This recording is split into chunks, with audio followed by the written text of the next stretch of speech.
데카르트는 이렇게 말했습니다. 나는 생각한다, 고로 나는 존재한다. 사람의 존재는 어떤 생각을 하느냐에 따라서 달라진다고 하는 내용으로 보고 싶습니다. 노먼 빈센트 필 박사는 말하기를 생각이 바꾸면 세상이 변할 것이다 라고 말했습니다.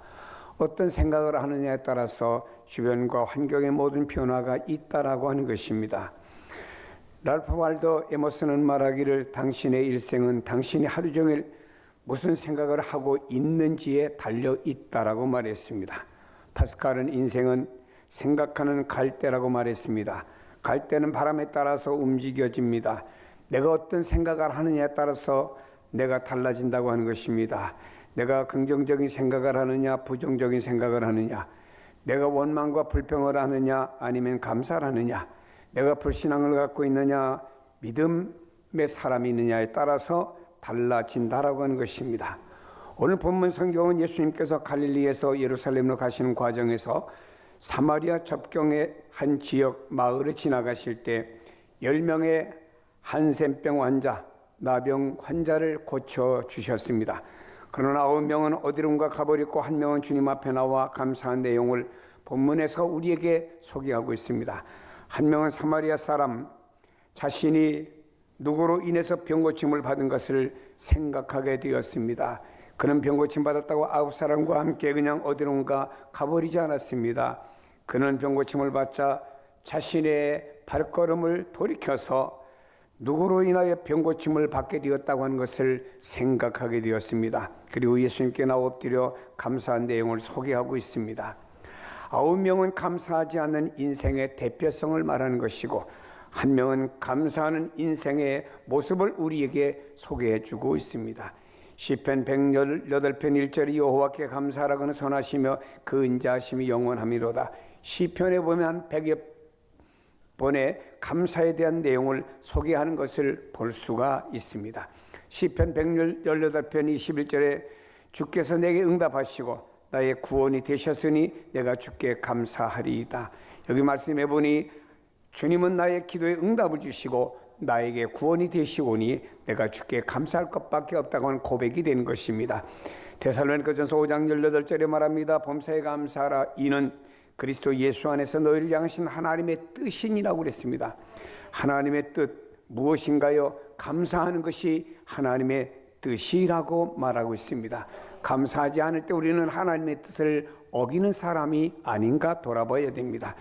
데살로니가후서 2장 13절에 말씀하기를 마땅히 하나님께 감사할 것은 하나님이 처음부터 너희를 택하사라고 그랬습니다. 하나님이 우리를 택하여 불러주신 이 은혜에 대해서 우리는 하나님 앞에 감사해야 된다고 말씀하고 있습니다. 골로새서 4장 2절에 보니 기도를 계속하고 기도에 감사함으로 깨어 있으라고 그랬습니다. 하나님 앞에 기도하는데 감사함으로 기도할 것을 말씀하고 있습니다. 어제 어느 책을 보는 가운데 이런 내용을 읽게 되었습니다. 하나님께서 2명의 천사를 불렀습니다. 너희들이 세상에 가서 세상 사람들이 하는 기도를 다 담아가지고 오라고 그랬습니다. 2 천사는 세상에 와서 성도들이 하는 기도를 담았습니다. 교회 가서 담고 가정에서 담고 직장에서 담고 사람들이 길 가면서 농사 지면서 모든 기도하는 내용을 다 담아가지고 왔습니다. 근데 1명의 천사는 그 기도의 자루가 얼마나 큰지 그걸 억지로 끙끙 매면서 들고 올라왔습니다. 근데 1명의 천사는 가볍게 자루를 쉽게 가지고 왔습니다. 이렇게 가볍게 가지고 온 천사가 하나님께 말씀했습니다. 하나님, 세상에 갔더니 사람들이 이것 주세요, 저것 주세요, 이것으로 주세요, 저것 주세요, 이거 안 땡깡하는 기도, 별 기도를 다 하는 간구하는 기도를 담은 것은 바로 저 천사가 담은 큰 자루, 억지로 가지고 온 자루가 다 이런 기도의 내용을 담아왔습니다. 저는 세상에 내려가 보니까 하나님 감사합니다, 주님 은혜 감사합니다, 감사라고 하는 것이 별로 없어서 제가 기도의 자료에 담은 이 내용은 이것밖에 안 됩니다라고 하는 내용의 글을 읽어봤습니다. 읽어보면서 이렇게 느꼈습니다. 많은 사람들이 하나님 앞에 요구는 많이 하는지는 몰라도 하나님께 감사하는 내용들은 너무나 없구나 하는 것을 알게 되었습니다.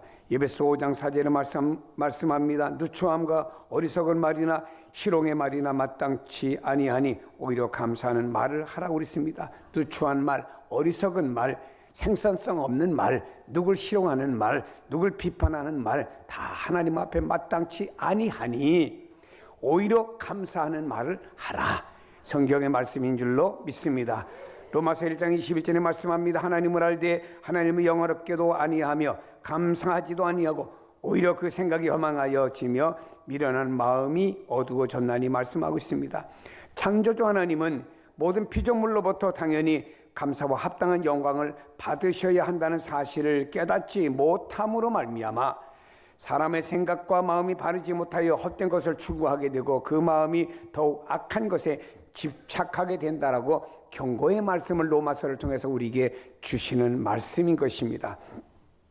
예수님께서 한 마을에 들어가시니 한센병 환자 10명이 예수님께 멀리서 소리 높여 예수 선생님이 우리를 불쌍히 여기소서라고 외쳤습니다. 기도했습니다. 여기 한센병 나병 환자는 당시 열대지방과 동양의 많은 만선 전염병 중에 하나로 불리우게 되었습니다. 이 병은 가장 무서운 병으로 인식되었습니다. 즉 이 병은 상당히 두려움의 대상이 되었지요. 보기 흉한 병으로 치명적이고 성경은 죄의 상징으로 말하기도 했습니다. 이 병은 자신을 영적으로나 육적으로나 극히 부정한 사람으로 간주하는 병이었습니다. 가족을 포함하여 어떤 사람도 2m 이상 떨어져서 이 사람들과 대화를 해야 하든지 지나가야 됩니다. 이 병에 걸린 사람은 자기 옷을 찢어야 됩니다. 머리를 풀고 윗입술을 가리우고 사람들이 지나갈 때 부정하다 부정하다 나는 부정하다 외쳐서 그 사람들이 2m 안에 들어오지 않도록 해야 되는 것입니다. 당시에 이 병에 걸리면 살았으나 죽은 자로 간주했습니다. 그래서 이 병에 걸린 사람들은 검은 옷을 입게 했고 이것은 죽은 자 중에 있는 자임을 인식하게 하는 내용이었습니다. 이 병에 걸리면 사회로부터 추방을 당합니다. 레위기에 이 병에 걸린 날 동안 늘 부정하다고 할 것이고 그가 부정한 즉 혼자 살되 진 밖에서 살아야 된다고 레위기 13장 46절에 말씀하고 있습니다. 세상에서나 하나님 나라에서 격리되었다고 당시의 사람들은 생각을 했던 것입니다.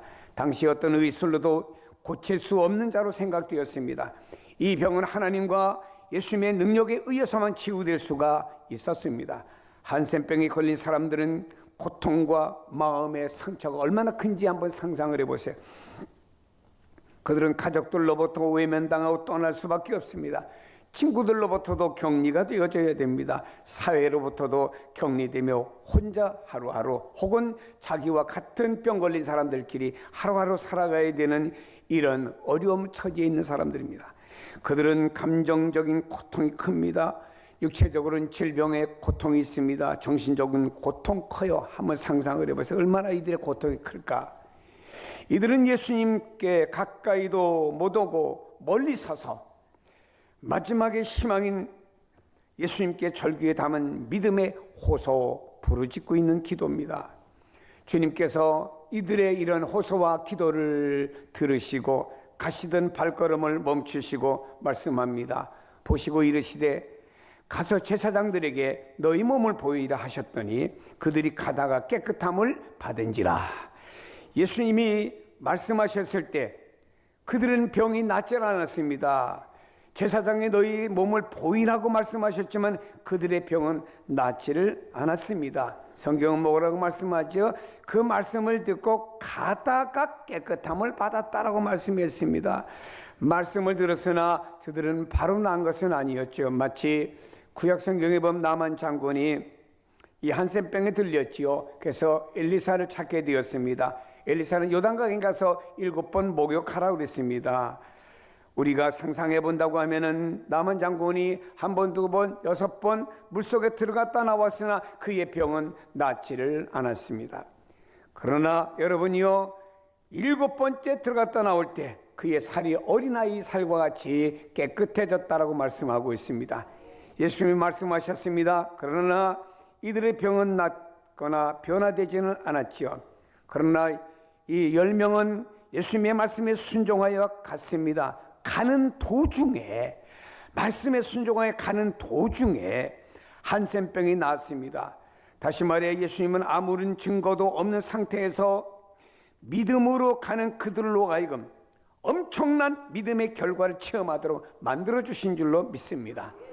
아브라함이 하나님의 말씀에 의해서 고향 친척 아비 집을 믿음으로 떠났을 때 뭔가 그 앞에 나타난 것은 아무것도 없었습니다. 갈 바를 알지 못했다고 그랬습니다. 그러나 그가 믿음으로 나갈 때, 그가 말씀만 붙잡고 나갈 때 하나님께서 가나안 모든 것들을 준비해 두신 하나님의 놀라운 역사를, 여호와 일의 은혜를 체험하는 아브라함이 된 줄로 믿습니다.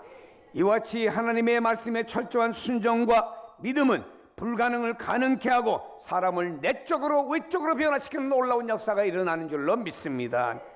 성경은 말씀하고 있습니다. 깨끗함을 받은지라라고 말씀하고 있습니다. 이 말의 내용은 돌아보면 이렇습니다. 한센병 환자는 살이 썩어 들어갑니다. 진물이 납니다. 보기가 흉합니다. 그런데 거기에서 새살이 돋아 올라오게 만들었습니다. 그들은 녹아버린 손가락 사라졌습니다. 발가락 없어져 버렸습니다. 근데 하나님이 손가락과 발가락이 다시 나게 해주셨습니다. 피부는 깨끗하게 마사지를 받은 피부와 같이 깨끗하게 만들어 주셨어요. 머리카락 다 빠지고 눈썹 다 사라졌는데 하나님께서 다시 정상적인 상태로 돌아오도록 해주셨습니다. 말씀으로 세상을 만드신 하나님께서 그 말씀에 순종하여 가는 그들에게 순간적으로 이런 놀라운 변화와 고침과 치유가 일어난 줄로 믿습니다. 이들은 이런 상태에 서로를 확인하게 되었습니다. 얼마나 기뻤을까요? 그들은 얼싸안고 기뻐하고 눈물을 흘리며 참 감사하는 모습이 그들끼리 있었겠지요. 자신들의 살을 만져봅니다. 어떤 사람은 자신의 살을 꼬집어도 봅니다. 야, 신기하다. 이렇게 깨끗하게 났다니. 그리고 제사장에게 몸을 보이려고 한센병에서 나았다는 판결을 받아야만이 가족에게도 돌아갈 수 있고 친구도 만날 수도 있고 전의 사회로 돌아갈 수가 있기 때문에 바삐 움직여서 9명은 제사장에 보이려고 가기에 바빴습니다. 정작 자기들을 낫게 해준 예수님은 생각지 못하고 저들의 발걸음은 예수님 반대를 향하여 옮겨가게 되었다라고 하는 것입니다. 타성에 젖은 자는 감사하지 않습니다. 9명은 유대인이라고 소개하고 있습니다. 유대인들은 구약부터 신약 때까지 오랜 신앙생활 속에서 율법을 지키는데, 세칙을 지키는 데만 열정이었고 믿음과 사랑과 열정은 식어져 버렸고 하나님의 은혜를 은혜로 느끼지 못하는 율법주의자들의 외식된 신앙의 모습을 우리에게 보여주고 있습니다. 유대인들은 은혜를 입고도 감사하지 못했다라고 하는 것입니다. 여러분, 오늘 살아가는 우리 가운데 정말 하나님의 은혜에 민감해야 될 오래 믿은 성도들이 율법과 신앙생활의 타성에 젖어 오히려 초신자보다도 감사를 모르고 나의 율법의 잣대를 가지고 이 사람을 재고 저 사람을 재며 하나님 앞에서 옳지 못한 행동을 하는 경우가 얼마나 많은지 모릅니다. 사랑하는 여러분이요, 내가 오래 믿었다고 했지만 하나님의 은혜를 받고도 내 안에 감사가 없어져 버렸어요. 감격이 없어져 버렸습니다. 이런 열정이 없어져 버렸습니다. 사라져 버렸습니다. 성도 여러분이요, 처음 사랑으로 회복하시길 바랍니다. 그래서 작은 은혜도 감사하십시다. 작은 은혜 속에도 우리는 감격할 줄 아는 성도가 되시기를 축복합니다. 15절에 보니 그 중에 한 사람이 자기가 낳은 것을 보고 큰 소리로 하나님께 영광을 돌리며 돌아왔다라고 말씀하고 있습니다. 하나님의 놀라운 은혜와 능력을 체험한 이 사람은요, 아주 심히 큰 소리로 하나님을 찬양했거나 아니면 큰 소리로 감사를 했거나 회개하며 하나님을 높였다라고 하는 것입니다. 그리고 제사장에게 가서 자기 몸을 보이는 것을 뒤로 미루고 예수님께 감사한 마음을 드리기 위해서 돌아왔다라고 하는 것입니다. 이런 모습을 오늘 우리에게 적용한다고 하면 우리는요, 억만가지 죄로 인해 죽었고 우리 마귀의 자식이었고 하나님과 상관이 없는 사람이었고 우리에게는 정죄밖에 없던 우리였습니다. 이런 우리를 하나님 사랑해서 독생자 예수 그리스도를 보내주셨고 그 예수 그리스도를 통해 죄사함을 받게 주셨고 성령을 통해 우리 안에 새 생명을 얻는 사람으로 만들어 주었습니다. 그러면 자신의 무가치함과 하나님의 무한한 은혜를 늘 생각하며 우리는 하나님께 영광을 돌리며 예수님께 감사한 마음을 우선적으로 가지는 성도가 되어줘야 오늘 믿음의 사람으로 하나님 보실 때 기뻐하시고 합당한 성도가 아니겠습니까? 16절에 보니 예수님의 발 아래 엎드려 감사하니 그는 사마리아 사람이라고 말하고 있습니다. 종이 주인에게 나가 엎드릴 수 있습니다. 신하가 왕의 발에 엎드릴 수는 있습니다. 그러나 사마리아 사람은 진실된 감사와 경의를 표하며 속으로부터 나오는 존경의 행위로 예수님의 발 아래 엎드려서 주님께 감사하는 모습을 표하고 있습니다. 어떤 탐내에 의해서 되어진 것이 아닙니다. 기쁨과 감격으로 충만한 감사 속에서 엎드리게 된 겁니다. 주님 앞에 눈물로서 엎드려 뜨겁게 감사하는 그의 모습을 한번 상상해 보시기를 바랍니다. 더군다나 여기 있는 사마리아 사람들은 유대인들에게 개처럼 짐승 취급받는 사람이었습니다.